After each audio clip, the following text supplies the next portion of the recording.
A soldier of the occupying Russian army has demonstrated another so-called road of death in eastern Donetsk region.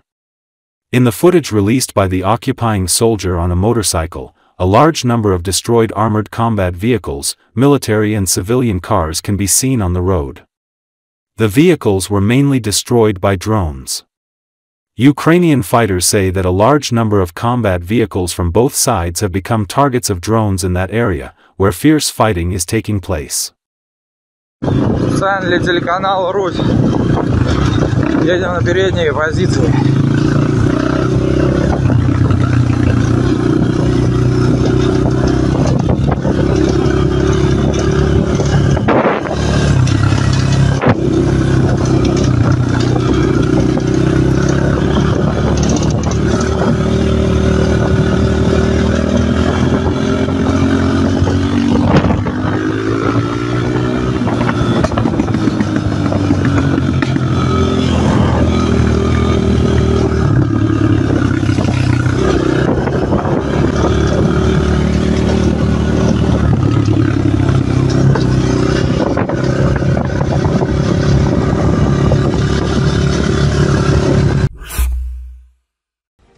Against the backdrop of Russia's military aggression against Ukraine, the internal tragedy of the Russian Federation itself is becoming increasingly apparent.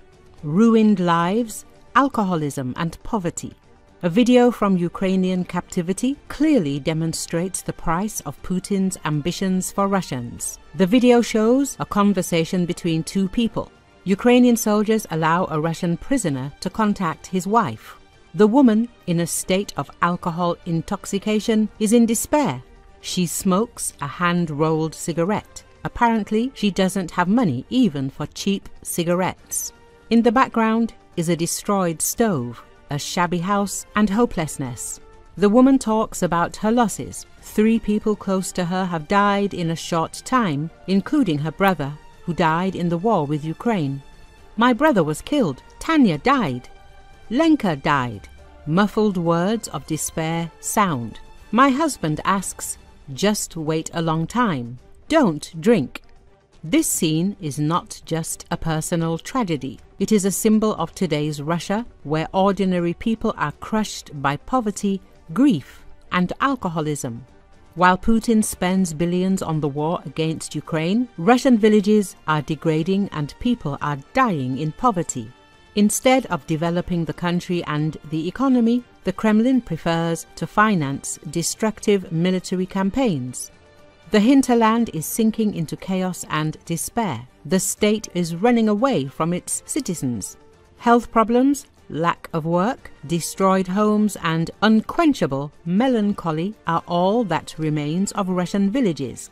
While Russian propaganda demonstrates the mythical greatness of the country, ordinary people die at the front, and their families remain in oblivion and poverty. The war is not happening just on Ukrainian soil. President Vladimir Putin's propaganda is propelling the Ukraine war through Russian media, while continuing to intensify tensions with the West. This propaganda, whether featuring broadcast, as talking points on TV shows, or appearing as the ubiquitous symbol Z, works and will continue to work because it is a tried and true tactic repackaged from Russia's complicated history. The appeal of Putin's propaganda is its repetition. It draws from similar kinds of disinformation used during Russia's imperial and Soviet eras that recycle age-old narratives of the evil West. The Western world, to varying degrees, follows global trends and intellectual thought, which suggest that a stable and prosperous world is one made up of free, independent nations that respect each other's sovereignty and borders. But for Russia, these ideas hold no weight. It is neither deterred by international opinion nor by the threat of political and economic isolation. It spent much of the 20th century in isolation and continues on that path today. Russia's political elite, along with much of its population, has long believed that Russia is a world unto itself, capable of thriving in isolation. Ты-то чё пьёшь? у меня нервов не хватает. Просто не хватает. Нет, Алеша мой умер. Кого? Алеша, брат, умер. Как? На Украине убили. Хорошо. А он-то как попал? Контракт подписал. Вот так. Вот, 27-го. Кальку похоронили, я весь сижу у них в доме. Карева Тайка умерла на моих глазах. Ленка умерла. Все, один профессор остался. Мама, давай завязывай, не бухай. Жди. Самое главное, жди. У меня уже нервов не хватает. Мамка, жди. Жди, терпи, бросай пить, завязывай. Слышишь? Ой, Ты меня слышишь? здесь что творится, папка? Как тебе еще сказать? Не знаю. Мне уже все. Нервов не хватает. Самое главное, мамка, жди, не пей. Не могу я не пить, пап. Не пей, мама, ты-то хоть дождись меня. Когда? Жди. Жди, мама. Ukraine's Special Operations Forces have struck a Russian Ka-52 helicopter with the use of an FPV drone in Russia's border Kursk region.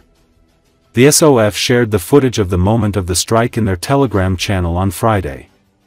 The video shows the drone loaded with munitions strike the helicopter, causing explosion. The operation to destroy the all-weather attack helicopter was carried out by operators of Ballista unit under the Special Operations Forces. The General Staff of the Ukrainian Armed Forces reported the downing of a Russian helicopter in its briefing yesterday. It's presumed the downed helicopter was Ka-52 mentioned by the SOF today. The commander of the crew is believed to be Captain Igorov, whose obituary was published yesterday. Ukrainian troops have scaled up attacks on Russian military targets with the use of drones and missiles in Ukraine and in Russian territory.